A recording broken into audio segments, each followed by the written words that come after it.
for the best bling, for the best prices. It's only one spot to go to. That's hiphopblink.com. And ladies, we tired of the ties and socks. We want rings with rocks, you dig? And when you there, make sure you put that promo code UWN. Y'all already know what it is, man. For the entire team, we out of here. Deuces. Hello, ladies and gentlemen, and welcome to the first edition of the Adrenaline Rush podcast, new to the UWN Urban Wrestling Network. My name is Michael Larkin, and I am so excited to be here as a part of the UWN. There's going to be a lot of great content focusing on the world of Impact Wrestling, something that I've been a fan of since the year of 2004 when TNA at the time, Total Nonstop Action Wrestling, was really coming into its forefront, parting away from the N.W.A. TNA moniker, showcasing Impact in the summer of 2004, going from Fox Sports Net to Spike TV to Destination America to Pop TV and so on and so forth. Hell, there was a time when they were on their online website from around the 2005 period before they really got to that Spike TV deal. So as someone who's been a fan for a long time, it's great to be covering the product that is Impact Wrestling each and every Thursday on Access TV. Today, I'd like to talk to you about Victory Road, which featured the main event of Christian Cage and Ace Austin for the Impact World Heavyweight Championship. I got to say, first and foremost, for those who have not seen the whole entire show, go out of your way and see it. It is a solid card. When you think of the Victory Road pay-per-view, yes, there are some negatives to it. When you think back to 2011 and the whole Jeff Hardy Sting debacle where Jeff Hardy was not himself, he was doing some things, he was not on par, so to speak, and he was really in a bad place in his life. You think of the first Victory Road in 2004, which was main evented by Jeff Hardy and Jeff Jarrett, and then Kevin Nash and Scott Hall came in, the Jarrett Alliance. Everything incorporated with that event was the first ever 3-hour pay-per-view for TNA, Total Nonstop Action Wrestling at the time. Think back to 2009, which, my goodness, that poster with the beautiful people. Mwah! Oh. But also, I will say this, that also did feature Sharmell and Jenna Maraska, which, no bueno. But with this Victory Road pay-per-view, solid from top to bottom. We have a lot of new stars coming in. We have a lot of stars being up on the come-up and seeing a lot of great talent come into Impact Wrestling and just showcase their styles from the X Division, from the Tag Team Division, from the Knockouts Division, which I will incorporate in today's show, and so on and so forth. Now, the main event featured Christian Cage, like I mentioned, and Ace Austin for the Impact World Heavyweight Championship.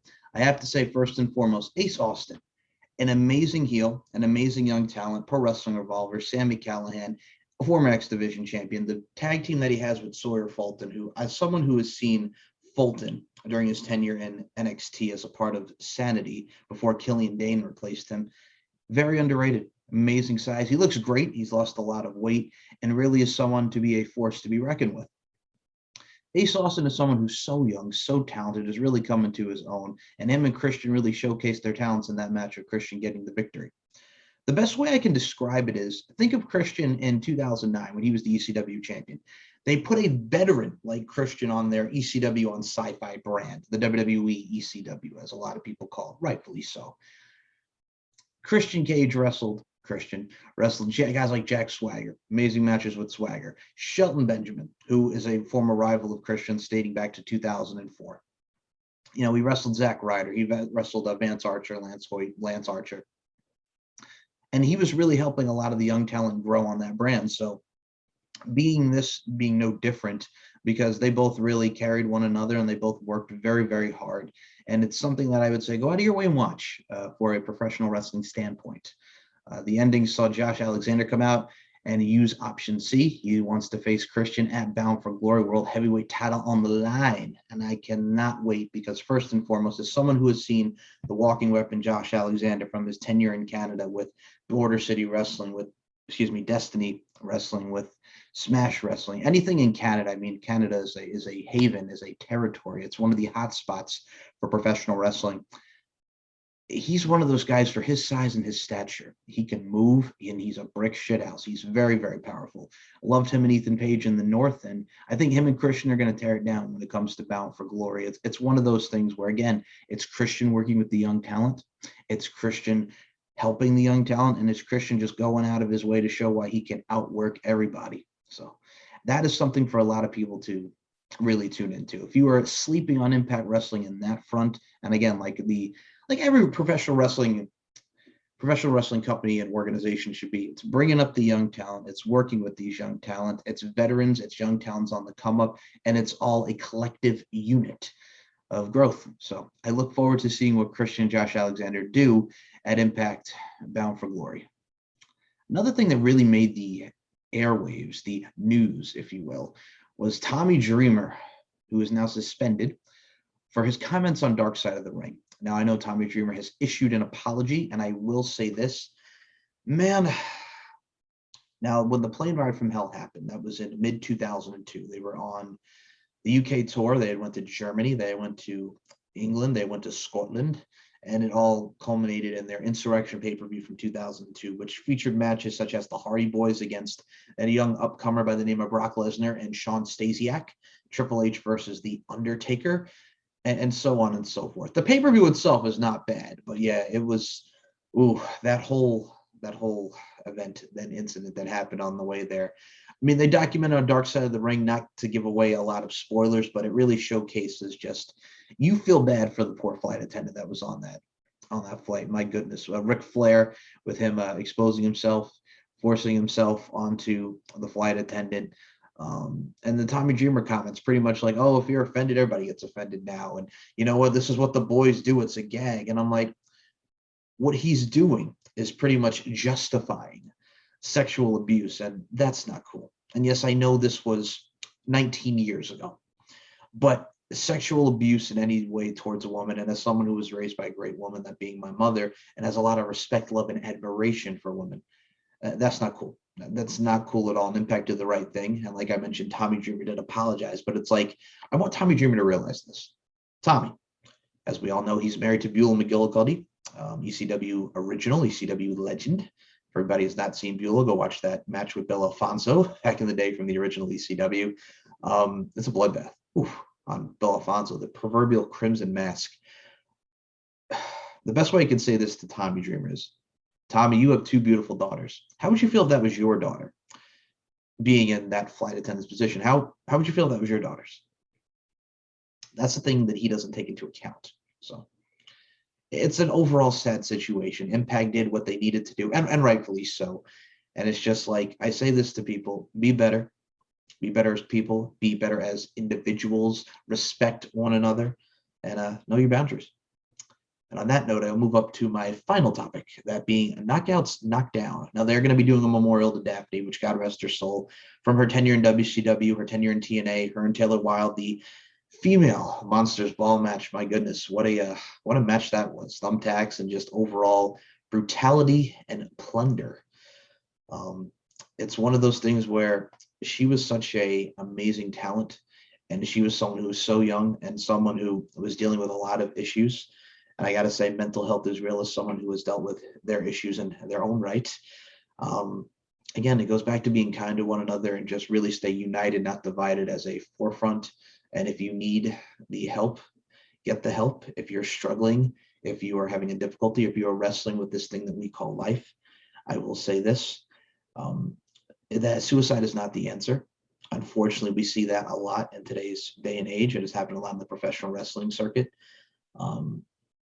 Just, again, be kind to one another, respect one another, and really just know that you are loved and you are worth it, because there's a lot of men, women, and even young men and women who are taking their lives and not realizing that they have so much untapped potential that needs to be filled. And they don't realize their worth because of their surroundings, and they feel like they need to be justified by someone's opinion that really does not matter. But poor woman was going through her issues. That poor woman unfortunately took her life, and I hope she knows how much she is loved and how much she is respected. So rest in peace to Daphne. There's going to be a memorial for her with Knockouts Knockdown. We have Mercedes Martinez being a part of the event. As someone who's been a fan of Mercedes Martinez since her independent work, she's been on the indies for almost 20 years. And to see her finally, when she got signed to WWE, she did the Mae Young Classics, and just having her be on the NXT roster, man, she's an asset. She's a veteran. She can help a lot of the young talent. This is also going into Impact as well. It was sad to see her go, like, for real, from NXT. It's just, and WWE, like, you put her in retaliation for a brief time in Retribution. Did not work. Just they put her back on NXT and had her absolutely just be a brick shithouse and being the monster that she was from a powerful stature and standpoint. Excuse me. It's one of those things where now she can go back to doing what she's doing. I believe she's facing Deonna Purrazzo for the Knockouts Championship. I believe I did see at the WrestlePro pay-per-view.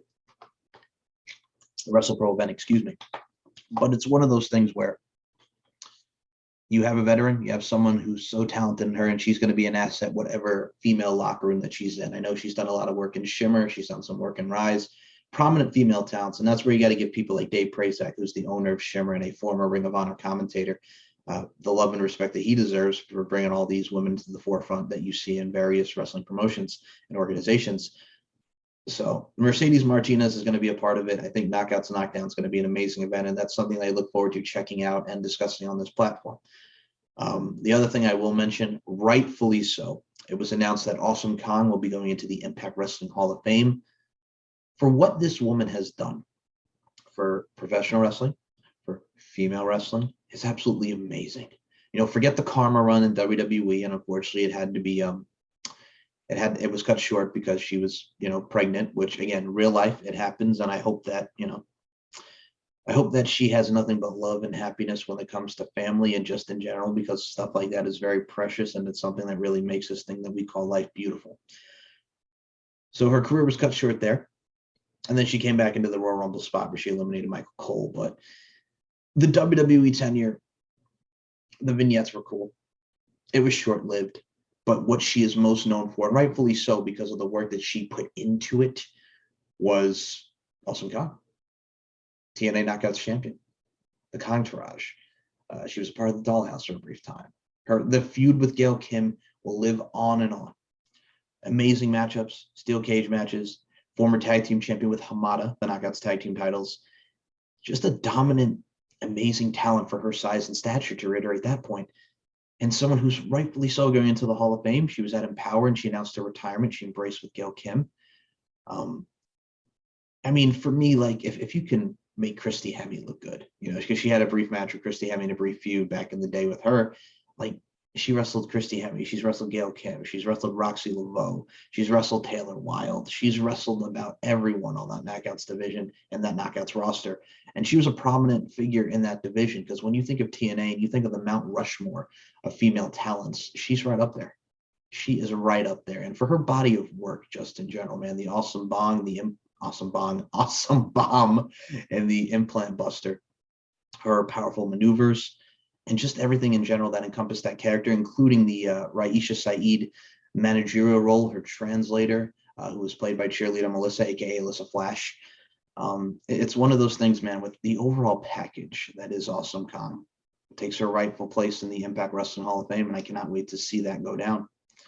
So I just wanted to give you guys this brief show, this brief audio, if you will. And I hope you guys enjoyed the first edition of the Adrenaline Rush podcast, a part of the UWN Urban Wrestling Network. If you have not gone out of your way to check out some of the fine action and the guys and gals that have been providing a great product that is Impact Wrestling, because I know a lot of people sleep on it because of everything that's going on with AEW, All Elite Wrestling, and everything in that forefront, I will say this. As professional wrestling fans, we like to debate and we like to go at people for their fan bases and, you know, what they like and what they don't like, because everybody has to get an argument. Everybody's got to have an opinion, even though opinions are like assholes. Everybody has one. Just enjoy professional wrestling. It is a good time to be a professional wrestling fan. It's a good time to be a Impact fan, WWE, AEW, Ring of Honor, New Japan, whatever you, MLW, whatever you enjoy, just enjoy it. It's professional wrestling.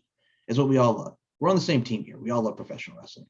So with Impact Wrestling, I look forward to doing some reviews, maybe do some nostalgia and showcase some of the older events and really provide a nice little timeline of the history that is TNA, Total Nonstop Action Wrestling, Impact Wrestling, and everything that has gone on within the company for almost 20 years now. Impact will be 20 years old next year. How crazy is that?